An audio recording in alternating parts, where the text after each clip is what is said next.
संपदा की तरफ से बरहज के ऐतिहासिक, धार्मिक धरोहरों और महापुरुषों की श्रृंखला शुरू की जा रही है, जिसकी प्रथम कड़ी प्रस्तुत कर रहे हैं बाबा राघवदास भगवान दास स्नातकोत्तर महाविद्यालय आश्रम बरहज देवरिया के प्राचार्य डॉक्टर अजय मिश्र।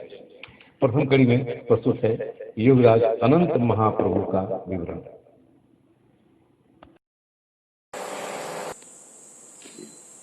नमस्कार, मैं डॉक्टर अजय कुमार मिश्र, प्राचार्य बीआरडी बीडी पीजी कॉलेज आश्रम बरहज देवरिया।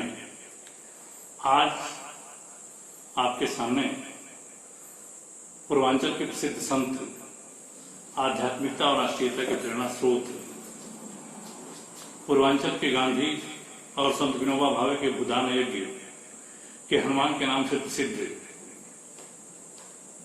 पूज्य चरण बाबा राघवदास के गुरु और बरहज स्थित प्रसिद्ध आश्रम के प्रथम पीठाधीश्वर योगीराज अनंत महाप्रभु के विषय में थोड़ी चर्चा करने के लिए उपस्थित हुआ हूं।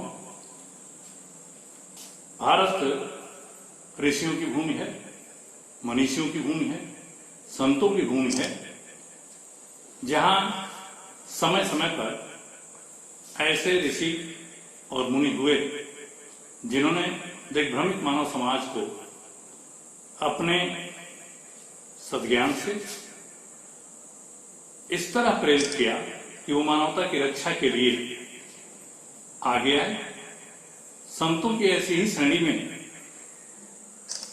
बरहज आश्रम के प्रथम पीठाधीश्वर योगीराज अनंत महाप्रभु की भी चर्चा की जाती है, जिन्होंने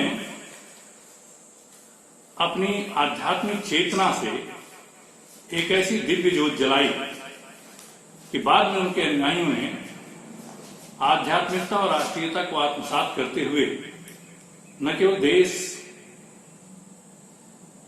की आजादी के लिए बल्कि आध्यात्मिकता के उत्थान के लिए भी अपना महत्वपूर्ण योगदान दिया था। ऐसे ही महापुरुष के रूप में योगीराज अनंत महाप्रभु का नाम अत्यंत आदर के साथ लिया जाता है। इन्होंने अपनी चिंतन धारा के साथ आध्यात्मिकता और राष्ट्रीयता को एक नई दिशा प्रदान की। भारत में प्राचीन काल से ही ऐतिहासिक एवं सांस्कृतिक परंपराओं के सृजन में सुख दुख, लाभ हानि, जय और पराजय को समान समझने वाले ऋषियों, संतों एवं महात्माओं की भूमिका अलौकिक एवं अनुपम रही है। ऐसे ही ऋषियों में बाबा राघवदास के गुरु योगीराज अनंत महाप्रभु का नाम भी आता है, जिन्होंने अपनी आध्यात्मिक चेतना से एक ऐसी अलग जगाई कि पूरा पूर्वांचल ही नहीं बल्कि पूरा उत्तर प्रदेश उनकी आध्यात्मिक चेतना से, राष्ट्रीयता के ओतप्रोत भाव से लाभान्वित हुआ।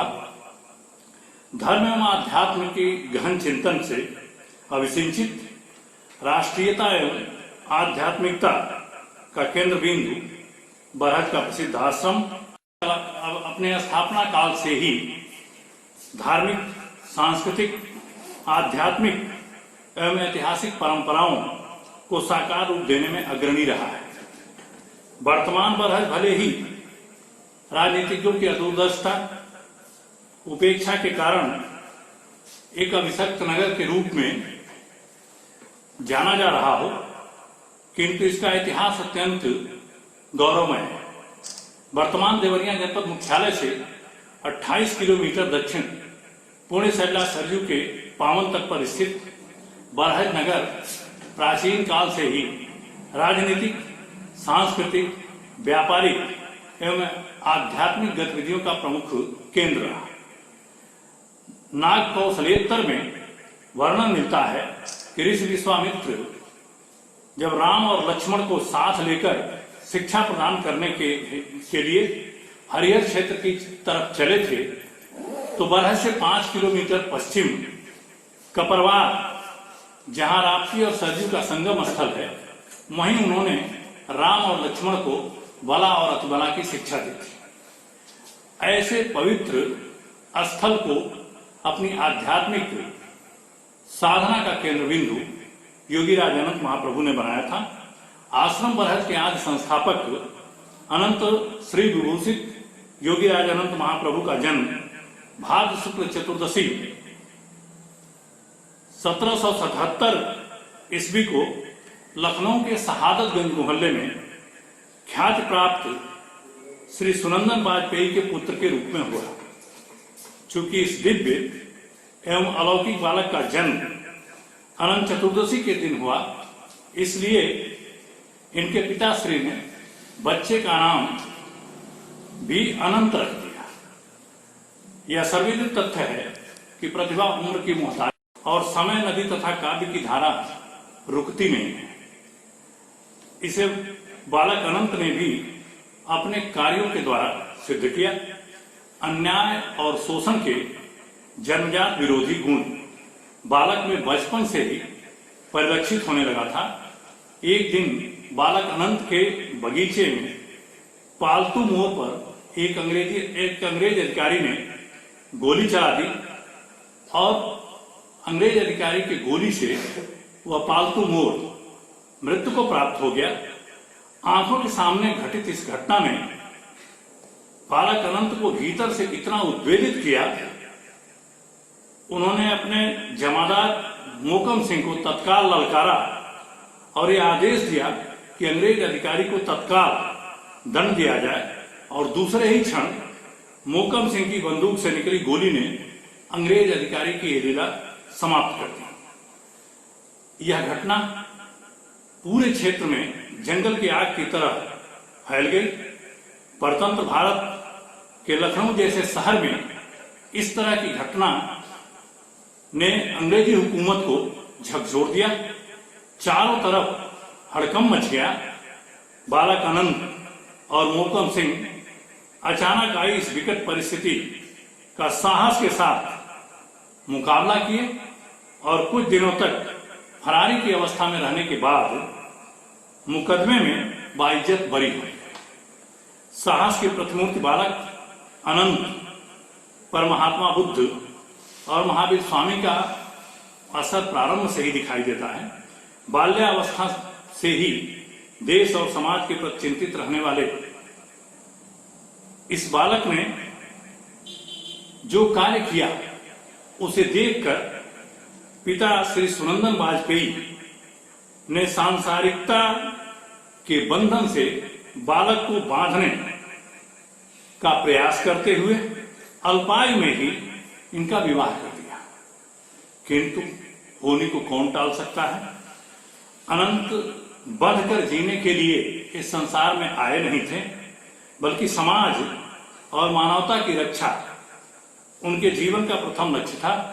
इसीलिए 15 वर्ष की अल्पायु में ही उन्होंने वैराग्य को अपने जीवन का ध्येय चुन लिया और घर से निकल पड़े।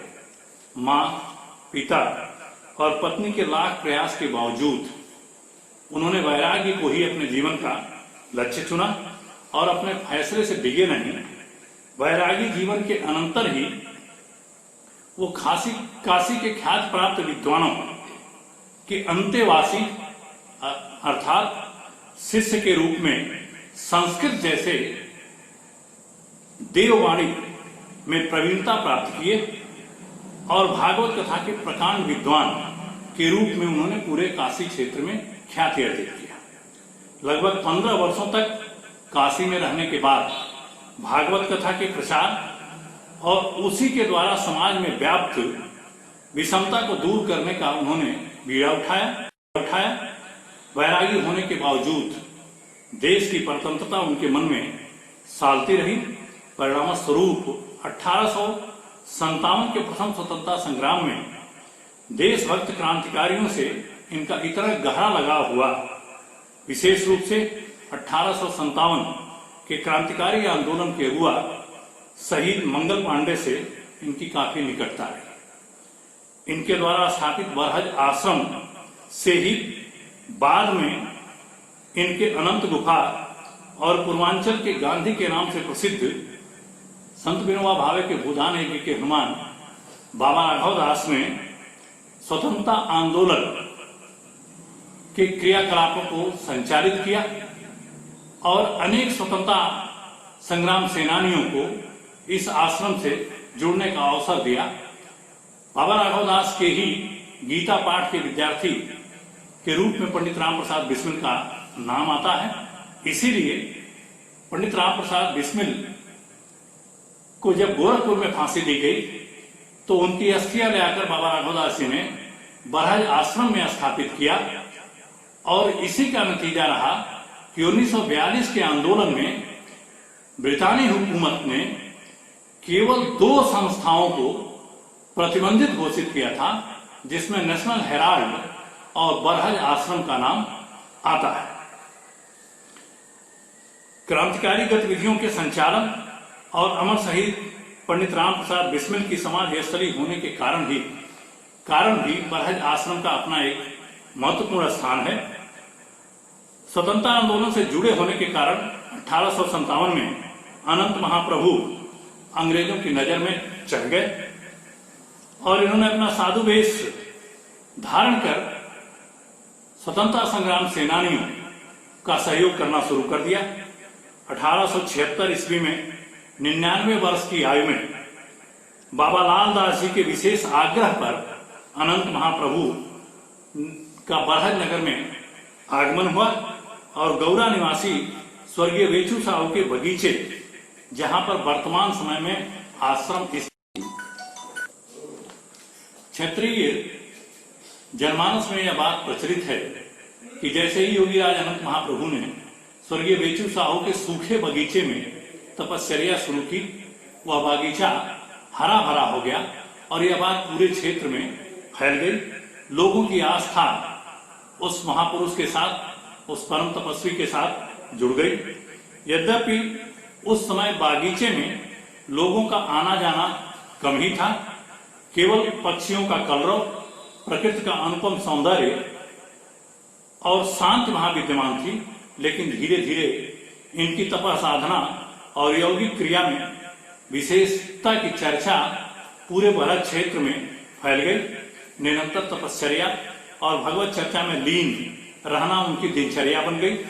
24 घंटे में बेचू साहू के वहां से आने वाले गाय के आधा सेर दूध के अलावा वो पूरे 24 घंटे में कुछ भी ग्रहण नहीं करते थे।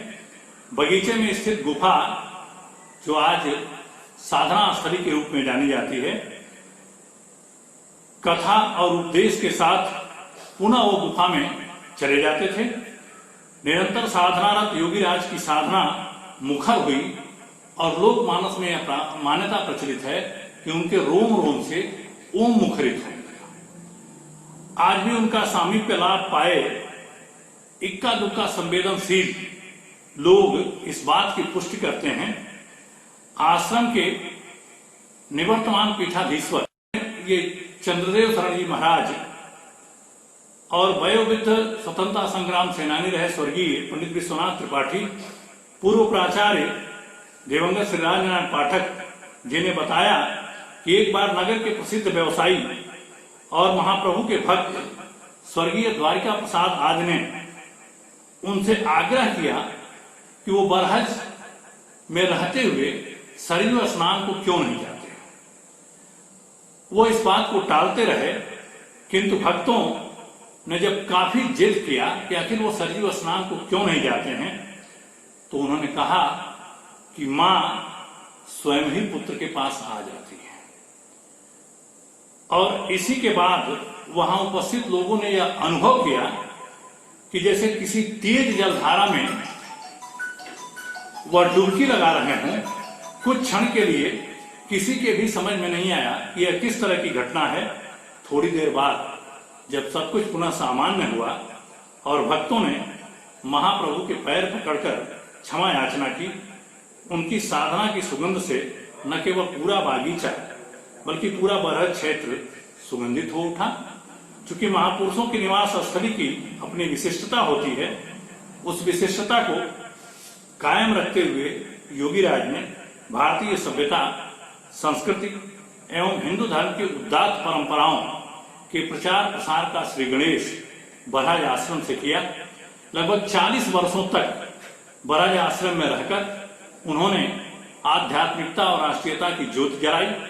योग सिद्धि के कारण शरीर में अपार बल, हिंदू धर्म एवं संस्कृत के महान ग्रंथों में प्रकांड पांडित्य अनंत महाप्रभु की पहचान बन गई, जिसकी पुष्टि उस समय अपनी चमत्कारिक शारीरिक बल के प्रदर्शन द्वारा दिल की धड़कन को रोकने वाले प्रसिद्ध पहलवान प्रोफेसर राम मूर्ति और योगीराज के मिलने की घटना से भी ज्ञात होती है। लोगों ने बताया कि प्रोफेसर राम मूर्ति योगीराज अनंत महाप्रभु की सिद्धियों को सुनकर उनके आश्रम में आए और उन्होंने कहा कि आप अपनी सिद्धियों का प्रदर्शन कीजिए। तो योगीराज अनंत महाप्रभु ने कहा कि प्रोफेसर राम मूर्ति, सिद्धियां आत्मिक शांति के लिए होती हैं, प्रदर्शन की वस्तु नहीं होती है। लेकिन राम मूर्ति नहीं माने। उन्होंने कहा कि मुझे देखना है। तो योगीराज अनंत महाप्रभु ने अपनी यौगिक सिद्धि के बल पर अपने दाहिने पैर का अंगूठा हिलाना शुरू किया और उन्होंने कहा कि इसे रोक दो। प्रोफेसर राममूर्ति के साथ आए हुए अन्य जो उनके चेले थे, उन्हें यह बात नागवार गुजरी कि उनके गुरु को, जो बड़े पहलवान थे, पैर का अंगूठा रोकने के लिए कहा जा रहा है। तो उसमें से 2 चेलों ने आगे बढ़कर अंगूठा रोकने का प्रयास किया और वहां उपस्थित लोगों ने बताया कि जैसे विद्युत करंट लगा हो, उस तरह से उनके शिष्य दूर जाते। ऐसा करते हुए उनके 5 शिष्यों ने ऐसा प्रयास किया, लेकिन सब विफल रहे। अंत में जब योगीराज अनंत महाप्रभु का अंगूठा रोकने के लिए राममूर्ति उठे तो उन्होंने कहा कि प्रोफेसर राममूर्ति, यौगिक सिद्धियां आत्मिक शांति की वस्तु होती हैं, प्रदर्शन की वस्तु नहीं होती हैं। और वहीं प्रोफेसर राममूर्ति ने अनंत महाप्रभु से क्षमा याचना किया और यह बताया कि यौगिक सिद्धियां योगीराज अनंत महाप्रभु ने जो प्राप्त की हैं, वो बिरले लोगों को ही प्राप्त हो सकती है। लगभग 140 वर्ष की अवस्था में 1916 ईस्वी में योगीराज अनंत महाप्रभु ब्रह्मलीन हुए। महाप्रभु जीवन के प्रारंभिक अवस्था में क्रांतिकारी रहे, तत्पश्चात बैरागी और शास्त्रज्ञ हुए और जीवन के अंतिम चरण में उन्होंने योगी का जीवन व्यतीत करते हुए समाज सुधार का कार्य किया। ऐसे महापुरुष को सत सत नमः।